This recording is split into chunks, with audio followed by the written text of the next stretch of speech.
Fala, rapaziada do Descomplicando a Medicina, tranquilão? Vamos nesse vídeo para você que está me vendo agora falar sobre a reclamação campeã da população, dor nas costas. Todo mundo tende a comparar e falar que tem hérnia de disco quando está com uma dor nas costas. Nós vamos saber que não é bem assim e saber quais são os tipos de síndromes dolorosas vertebrais, a famosa dor nas costas. Mas antes da gente começar, eu vou te pedir um favorzinho. Clica aqui, se inscreva no canal para ajudar a gente e saber sempre quando divulgar um vídeo novo no canal. Também acesse o nosso portal www.descomplicandamedicina.com.br. Lá você vai ficar sabendo, vai ler sobre vários assuntos da medicina, de uma maneira fácil e descomplicada. Tem nossos podcasts também sobre a área da saúde, finanças e o nosso Instagram, @doutorzanata, que é a minha prática médica, cirurgias e tudo mais. Então vamos começar? Roda a vinheta.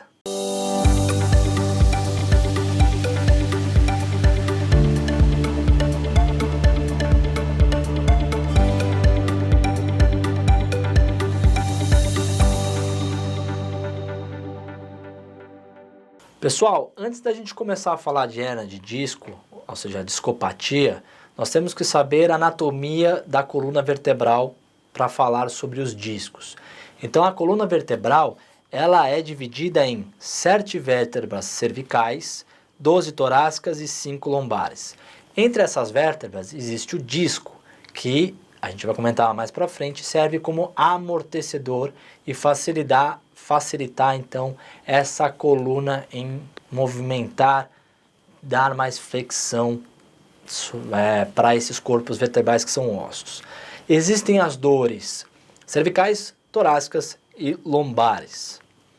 Qual que é a anatomopatogenia, ou seja, as estruturas que causam dor nessa região? Nós temos os músculos, que são as síndromes miofaciais. Tem um vídeo que eu falo sobre síndromes miofaciais, as dores musculares nas costas. Então, se você tiver dúvida depois em saber o que é as dores musculares, veja esse vídeo aí. Temos a dor da medula vertebral pela compressão e as raízes nervosas, certo? Então, quais são as classificações das dores? As dores por síndrome miofaciais e as dores por afecções degenerativas discal, que é o que a gente vai falar sobre a hérnia de disco. A hérnia de disco, ela tem a parte de discopatia e também tem as dores dolorosas da afecção de estenose, que é o que a gente vai comentar lá no final desse vídeo. Então, o que é o disco? O disco nada mais é do que um amortecedor.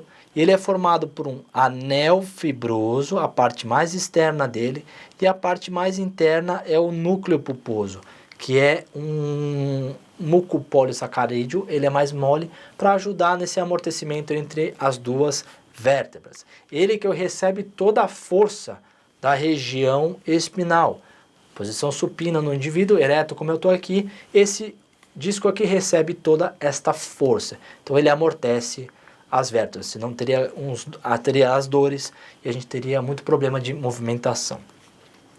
Qual é a fisiopatogenia da lesão discal? Normalmente ocorre entre a 4ª e a 5ª década de vida, decorrente de uma distribuição anormal das forças durante a nossa vida. Então, postura, carregar peso, crescimento anormal dos ossos por essas forças anormais, os osteófitos, alterações bioquímicas, ou seja, esse núcleo pulposo não consegue se formar ou forma de uma maneira fraca. O anel fibroso também tem uma alteração nessa formação, a degeneração com o tempo, ou seja, não consegue reposição, fazer essa reposição satisfatória, caso tenha alguma lesão, e as fissuras no anel. Isso tudo vai levar ao desgaste e à discopatia. Então vamos lá falar sobre a fisiopatogenia, a discopatia propriamente dita. Acompanhem comigo aqui na tela. O que é um disco normal? Nós temos esse anel fibroso, então, que faz toda a contenção do núcleo pulposo. Veja bem que ele está contido nesse anel fibroso. Nós temos aqui o canal da dura mater e dentro da medula espinal. Elas não estão sendo comprimidas, então não gera dor. Quando você tem uma protrusão, ou seja, o núcleo pulposo ele escorrega, ele faz uma força contra o anel fibroso. O anel, ele ainda não se rompe, você vê que ele não está rompido, mas ele faz uma força contra a raiz nervosa, ou até mesmo contra a dura mater e a medula. Isso leva à irritação e dor, que é a famosa disco protruso, né? A hernia de disco protrusa. E a hernia de disco extrusa, ou seja, pelo disco extruso, é quando ele rompe esse anel fibroso e aí o próprio disco vai fazer essa compressão da raiz nervosa ou até mesmo da dura mater e comprimir a medula, levando às dores e o quadro clínico que a gente vai falar. Então, qual é a localização anatômica? Quando a gente fala sobre a lesão deste núcleo, deste disco, nós temos que saber se ela é centralizada, ou seja, essa protrusão ou extrusão do núcleo pulposo, ele está no meio, está na dura mater comprimindo a medula inteira, ele está totalmente comprimindo essa região da medula. Quando a gente fala a centralizada da cauda equina, é a mesma coisa, só que é lá embaixo na região sacral, não é propriamente a medula, mas sim são várias fibras. Quando você tem a parte lateral, a protrusão é mais perto da raiz nervosa, ela não pega totalmente a medula, a região central da medula. Isso pode ser mais foraminal ou a hernia de disco lateral. E a centro-lateral vai pegar tudo, é uma hernia de disco muito mais grave. Essa é a localização anatômica da lesão discal. Veja aqui comigo na tela, como eu falei para você, a central medular ela pega bem no meio da medula. A central da cauda equina é a mesma coisa, só que é lá embaixo na região sacral. Você tem a postolateral, que ela vai pegar muito mais a região das raízes, a emergência da raiz da medula espinal. E a foraminal pega a eminência da raiz nervosa saindo pelo forame do corpo vertebral. O diagnóstico de uma hernia de disco, obviamente, é clínico, pelos sintomas do paciente, que a gente vai comentar daqui a pouquinho, mas também, obviamente, por exames de imagem.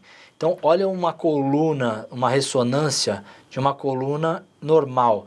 Você vê que os discos eles são contidos e a parte mais escura que você vê é a medula, não está sendo comprimida. Já aqui, ó, você tem a compressão por um extravasamento ou um problema discal e comprime a medula, que é a parte mais preta que você vê dentro do canal medular.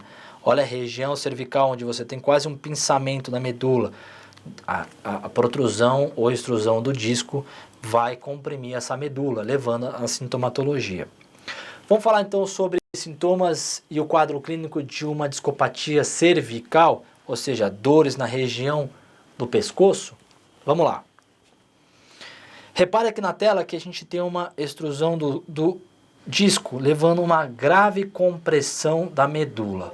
Esta compressão vai levar a todos os fatores complicadores daquela inervação, daqueles nervos que saem da medula para a região superior, principalmente do braço e do tronco. Então você tem uma dor em queimação, uma dor a peso, que se for mais grave e mais crônico, pode comprimir as raízes nervosas, levando a formigamento, perda de força do membro, ou da mão, ou do dedo, dependendo da localização da compressão das raízes. Se for raízes mais centrais e maiores, você vai ter mais lesão da nervação do membro, então maior quantidade de músculos.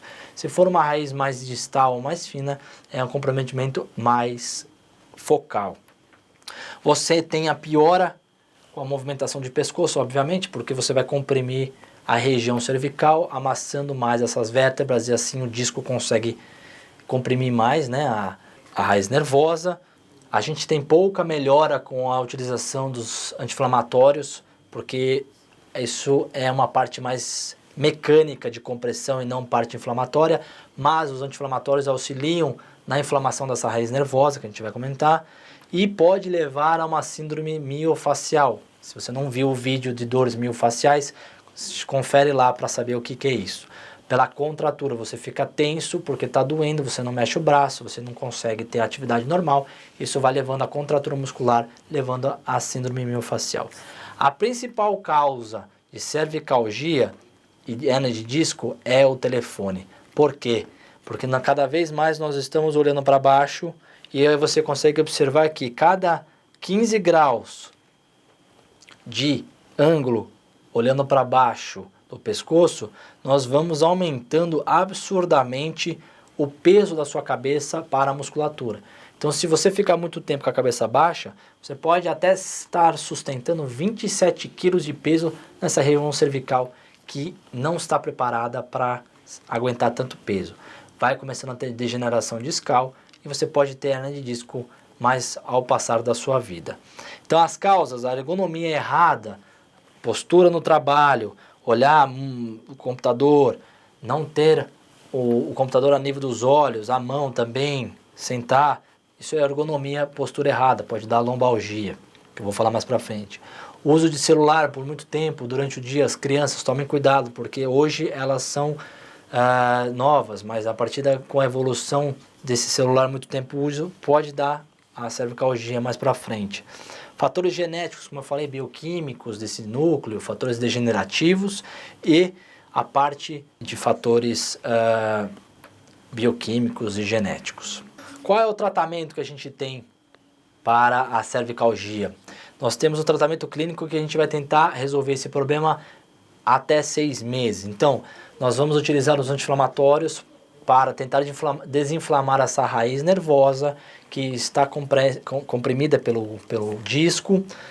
Nós vamos usar os relaxantes musculares porque você fica tenso, então diminuir essa síndrome miofascial.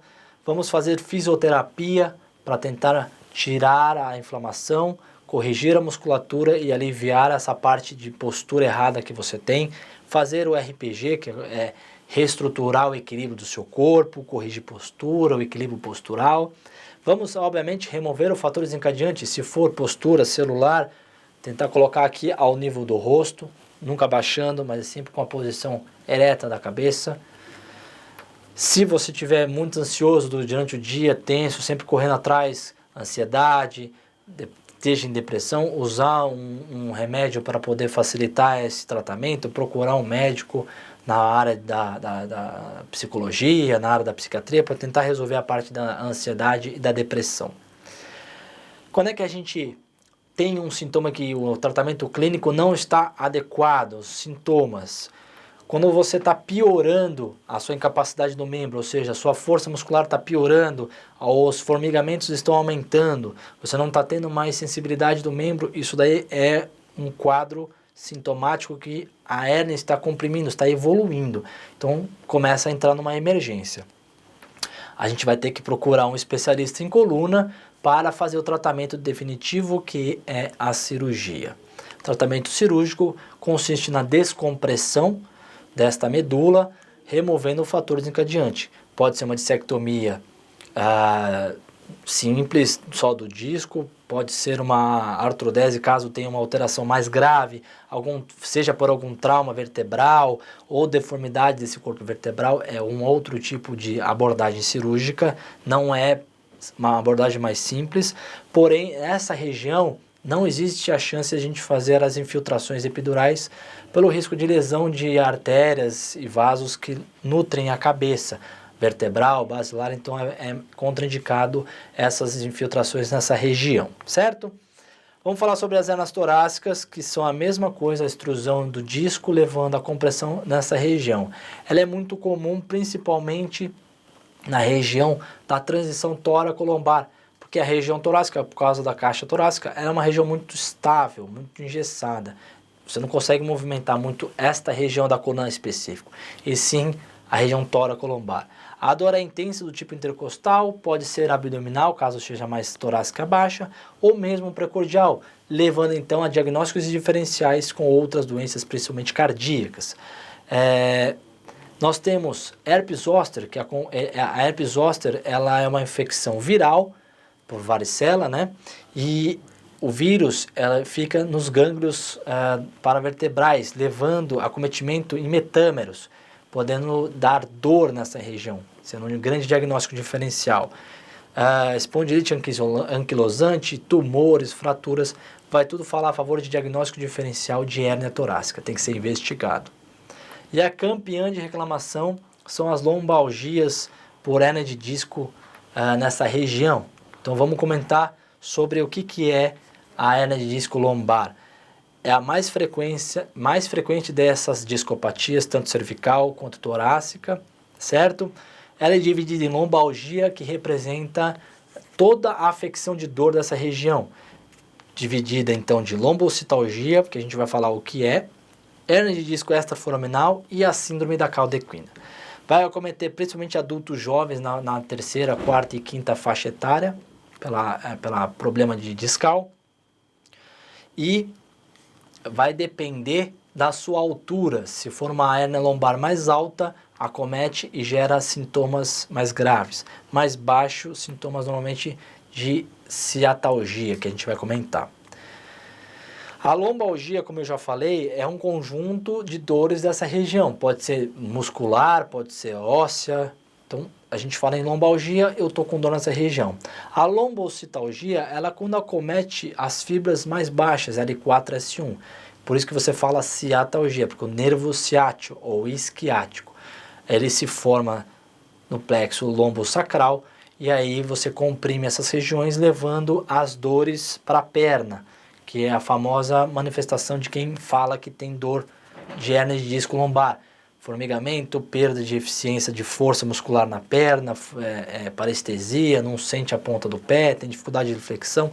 São todas sintomatologias de compressão das raízes que vão formar o nervo ciático. Nós temos a hérnia de disco extraforaminal, que é a compressão dessas fibras nervosas que estejam na iminência da saída do canal vertebral. Então a gente vai mostrar uma imagem para você desse tipo de patologia. E a síndrome da cauda equina, que é já lá embaixo na região sacral, onde a medula já não é mais um cone, são várias fibras, e aí você tem a compressão central deste canal medular. Então acompanha aqui na imagem comigo uma lombocitalgia, como eu lhe falei. A formação do nervo ciático compreende aqui entre L4 até S5. E aí a gente vai ter o acometimento do nervo ciático promovendo essa dor na perna, podendo ser perda de força, acometimento de formigamento, flexão ou dorsiflexão do pé, tudo decorrente de lesões desse nervo. Caso você tenha um acometimento mais alto em L1, L2, você tem acometimento do nervo femoral. Aí já são outras manifestações e uma hérnia mais grave, vai promover uns efeitos colaterais muito maiores. Olha aqui agora o tipo de hérnia de disco extraforaminal, quando o disco já está fora da iminência do canal medular. Então olha aqui o forame. O disco pega e acomete a iminência da raiz nervosa do canal medular.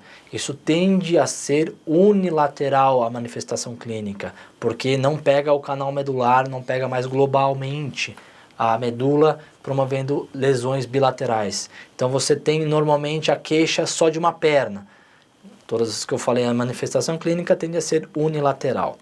E a síndrome da cauda equina é quando você pega bem a região sacral, aonde a medula óssea, olha só, ela é um cone, ela vai se dividindo em várias fibras e você tem uma síndrome grave. Pode ter incontinência urinária, incontinência fecal, você pode ter problemas, obviamente, para urinar, para sentar, dores nessa região pélvica.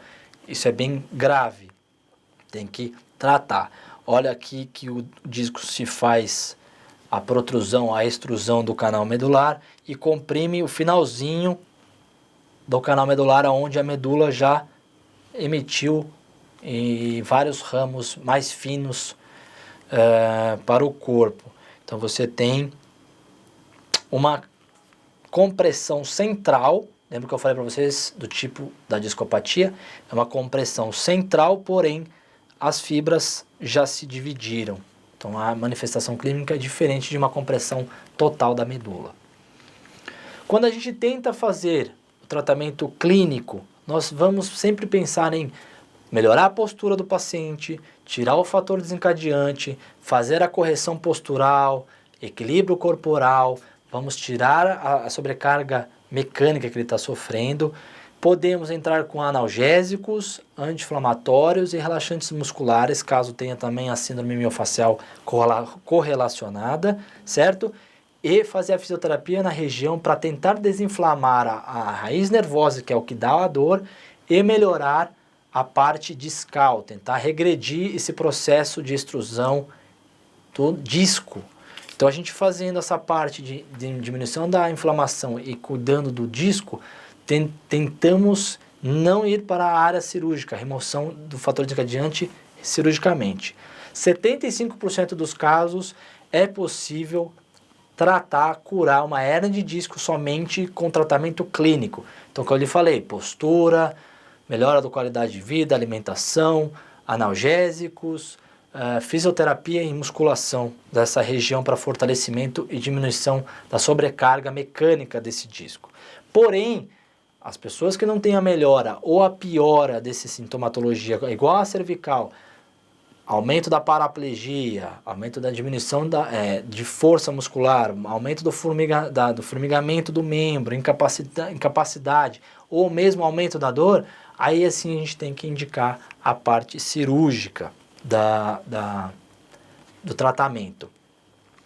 O tratamento cirúrgico compreende a descompressão vertebral para remover esse disco que esteja comprimindo essa raiz nervosa, seja ela na central ou foraminal, a dissectomia, e nesta região nós podemos fazer a infiltração epidural justamente com um corticoide para diminuir a inflamação desse disco, ou mesmo fazer a infiltração e aspiração somente do disco para remover esse fator compressivo da medula. Então a gente tira a inflamação, que é o que dói da raiz nervosa, com corticoide, e podemos alterar também removendo esse disco com cirurgias minimamente invasivas. A aplicação de corticoides nessa raiz nervosa chama risotomia. Também tem a parte de radiofrequência, onde a gente vai estimular o disco nervoso a secar, diminuir essa extrusão do disco. A estenose vertebral nada mais é do que uma parte mecânica óssea, que pode ser no canal medular, né, vertebral, onde passa a medula, ou no forame vertebral, onde emergem as raízes. O tratamento desses é cirurgicamente para tentar abrir essa estenose desse osso e assim parar a atividade mecânica de compressão da raiz nervosa. Isso daí é feito com pacientes que sofrem de osteófitos, sobrecarga ou a mesma parte hereditária. Então tem que ser bem investigado para ver se não é o disco ou se é a parte óssea. Legal, pessoal? Consegui, acho que, descomplicar um pouquinho esse tema. Obviamente que se você tiver mais... se você tiver dor, tem que se procurar um médico para você fazer a investigação, tem que ver se é a parte muscular, ver se é a parte de discopatia. Você consegue ter uma noção do que pode estar acontecendo com você. Essa é a finalidade desse vídeo, ter uma introdução do tema, você saber um pouquinho mais e aí poder então procurar o profissional que melhor vai te atender. Muito obrigado, não esquece, se você gostou do vídeo, dar um like, acessar nosso portal www.descomplicandamedicina.com.br para você ler mais, saber mais sobre os temas, e o nosso Instagram, @Dr. Zanata. Muito obrigado e até o próximo vídeo.